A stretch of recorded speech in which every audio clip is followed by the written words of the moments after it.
I've been alone a long time. The love I had died many years ago, and now we will always and forever be apart. I spent many nights alone in this residence after I was brutally murdered by my husband's mistress. Elizabeth was its name. She crept into my bathroom and held me under the water whilst I bathed. I could feel my lungs fill with water as I tried to scream out for help. I remember splashing and screaming. I saw her eyes as if they were climbing right into my soul. Her face was the last thing I saw before I died. I've been alone a long time. Finally, my time has come. I saw her standing over my body, telling my husband how she had found me. What a terrible tragedy. I watched my husband console her. He held her to his chest, whilst he was sobbing, staring down at my dead, naked body in the bath. I was barely cold. Then there was Elizabeth, stroking my husband's hair. The light was bouncing off her perfect white teeth. Her smile was unbearable. As time passed, I watched them marry. The man I was supposed to spend the rest of my life with lay next to a murdering succubus. Of course, she had his child. He was always desperate for a child. One night, there was an insatiable storm. I heard the windows fling open in the nursery. The cot was right underneath the windows, so I went in there to check. And sure enough, there was the baby, crying, rain coming in from the window, filling its mouth with water. I couldn't help but feel sorry for it. I'd met such a similar fate.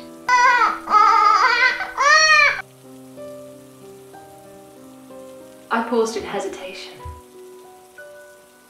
I wondered how painful that would be for Elizabeth, to know that her son, her only child, had drowned there in his cot.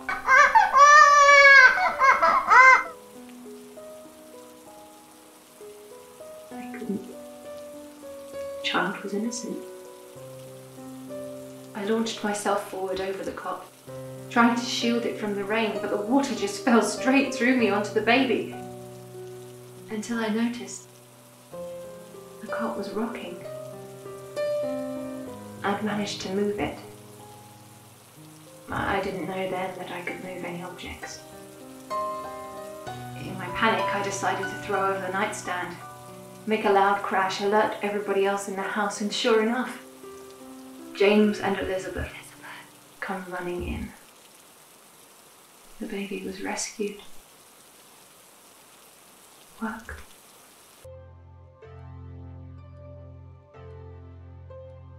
Once I'd discovered what I could do, I spent days following Elizabeth around the house. It gave me such pleasure watching her face turn grey every time she sensed me in the room. She took me by surprise one night. She was on her knees calling to me. She asked if the unexplained happenings were anything to do with me, and if they were, she wanted them to stop. She said she knew I loved James, our husband. Our husband. Her words disgusted me, but she pleaded me to stop. She even threatened to take James and the baby away. She said I would be alone forever. I had to do something. I didn't want to hurt him. I went into his bedroom in the early hours of the morning and I held a pillow over his face. He struggled against me, but I held it there until he laid still.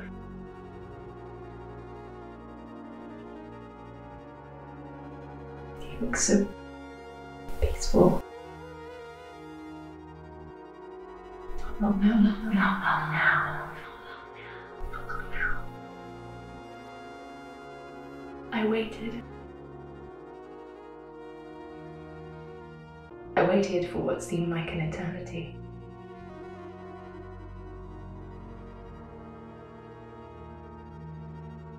He never came.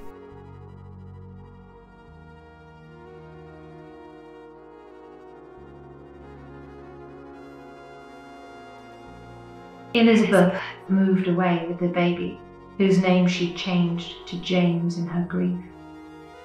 I watched them pack almost everything up and leave. I was alone. No one wanted to be in the house that appeared to be cursed by death. So I sat and pondered, why had James not returned to me? Why did he go? Where did he go? On the 20th anniversary of James's death, I was here. The house, still empty, just like my heart. But this day was different. I heard a key in the front door. In came a man. He was the spitting image of James. I ran to him. I was screaming his name. I was so happy, and he looked straight through me. He couldn't hear a word I'd said. He was alive. He started to call out. He wasn't calling out for me. He was calling out to his father. This was the little boy that I'd saved from the storm all those years ago. I was so desperate to have somebody here, to have somebody with me. So I put my hands around his throat and I squeezed. And I squeezed until he fell to the floor. And now